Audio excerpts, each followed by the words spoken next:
Hi everyone, so today I'll be doing a foundation review on newly launched Vanish sticks from Hourglass. They look like this. These kind of triangular tubes. I guess it's a stick foundation, a cream stick foundation, to which I love because I really like cream foundations compared to liquid, just because you use a lot less product and they give you a lot more coverage. But yeah, basically I got the two shades in Linen and Shell. I just thought these two will give me a perfect shade match. Linen is more of a yellowy lighter shade, and unfortunately when I got the package the product actually chipped a little, and I think that's just down to like the shipping temperatures, as well as the fact that this product itself is really creamy and emollient, but it is still well and truly, intact. It looks like that.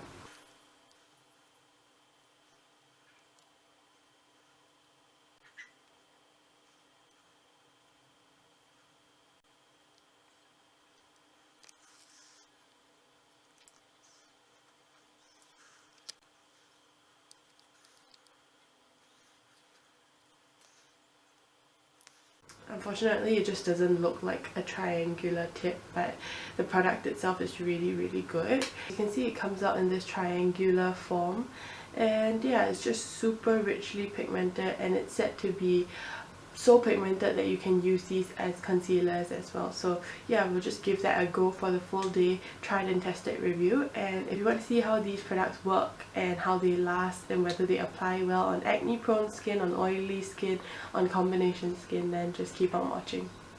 So this is how my skin looks up close at the moment. As you can see, I have a certain amount of acne scarring, and more accurately I have existing scarring that has been there for really long, but those brighter red ones or more noticeable ones are the ones that are just recently developed, and now they're sort of inching itself into subsiding into a scar. So yeah, I'm trying to deal with that, and yeah, let's just see how this foundation stick works on my type of skin. I am actually an oily skin girl, but whenever I use acne intensive products I get very dehydrated, and today I have a few dry patches, so I did hydrate my skin with a moisturizer. So yeah, let's just see how it applies.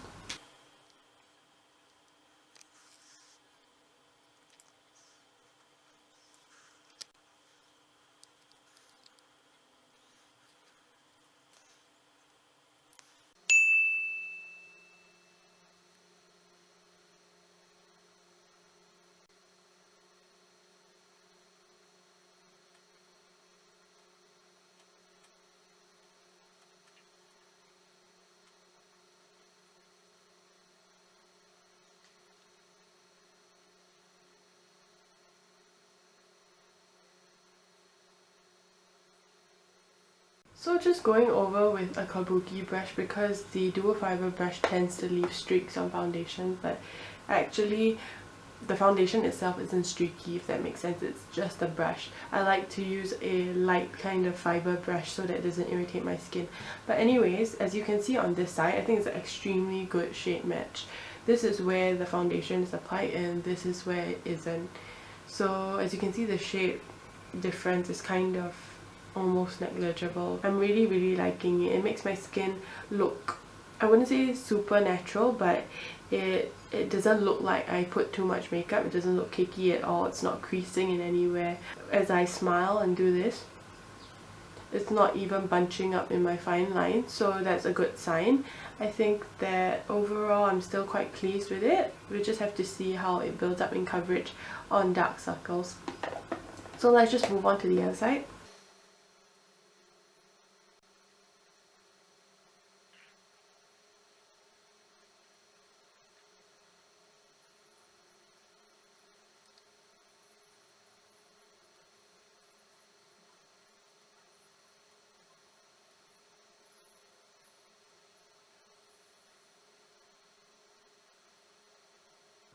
Okay, so on this side, as you can see, the damp sponge gave it a lot more of a satin finish. It looks a lot more dewy compared to this side. There's more sheen on this side, but I think as it sets down it's going to look the same. What I noticed in the different kind of application methods was that with a brush, it seemed to be a lot more drying with a brush, but with a beauty blender, aside from the fact that it's damp, it made the formula seem a lot more smooth and liquidy. I mean, in a sense that it doesn't look too drying, but I mean, that being said, it's not like it altered the formula. What had happened was that still my dry patches are being accentuated around my nose. Overall, I think that both sides look really good. If you want a more natural coverage, use lesser product and use a sponge to blend it. I will have to give this a few more tries just because I'm quite critical on my stick foundations. So yeah, I think we can move on to doing the concealing bit. I'm just going to conceal my under circles just because I don't really have that much I want to conceal since it's pretty full coverage at this point. So I'm just going to use linen, taking it on my finger.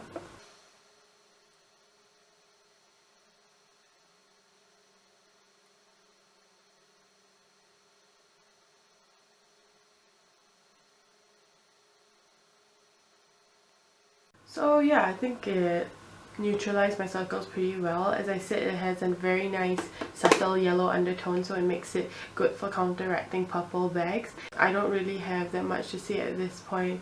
It's not creasing, it's looking pretty good. So I'm just going to do the rest of my makeup and I'll get back to you with my final thoughts before I head out for the day.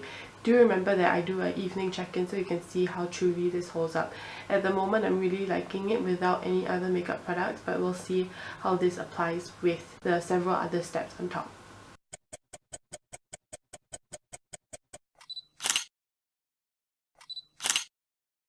Okay, so that's how all my makeup looks after applying it on top of the Vanish sticks from Hourglass. I think it's called the Vanish foundation stick if I'm not wrong.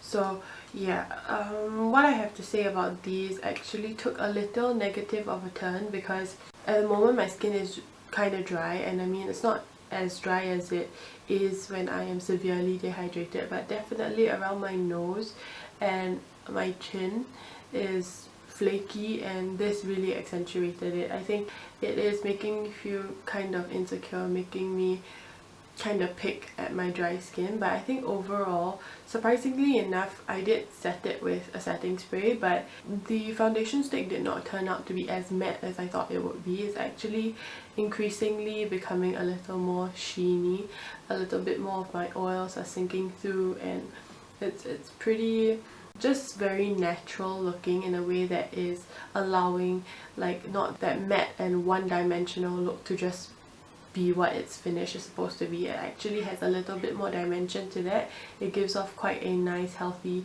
sheen to the skin, and as I'm looking up close, I think that the only trouble areas is around my nose, and I'm really like worried because it really accentuated it quite terribly. And I mean, if you're a dry skin person with flaky bits, don't use this on those days where your skin is acting up. But I think even as a concealer under the eyes, it's really great. It did crease a slight bit, but I did leave it to set for quite a while. So my suggestion is, if you want to use this as a concealer, immediately set it with powder, don't wait too long.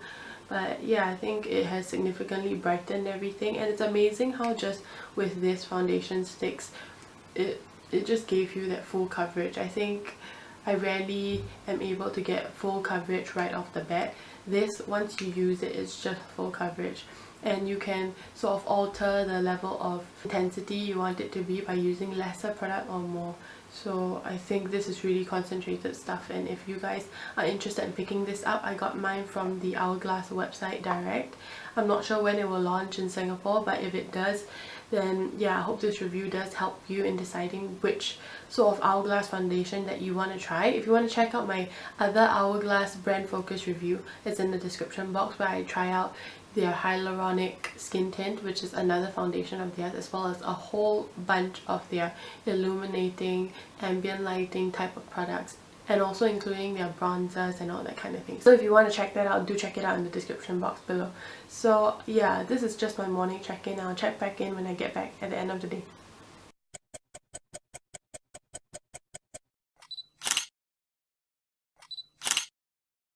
Okay, so it's about 6 p.m. and as you can see, my foundation is really holding together really well.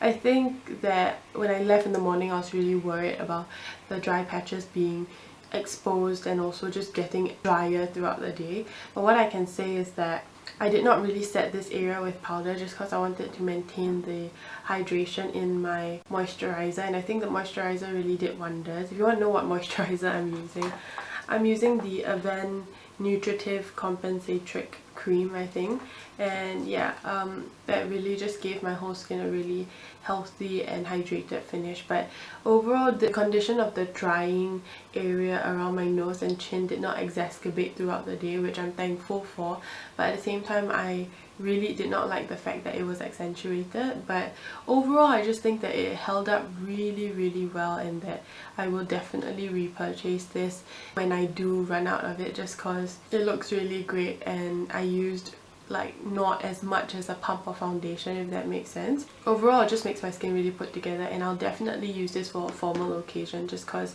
it's really easy to use and it just swipes on really quickly.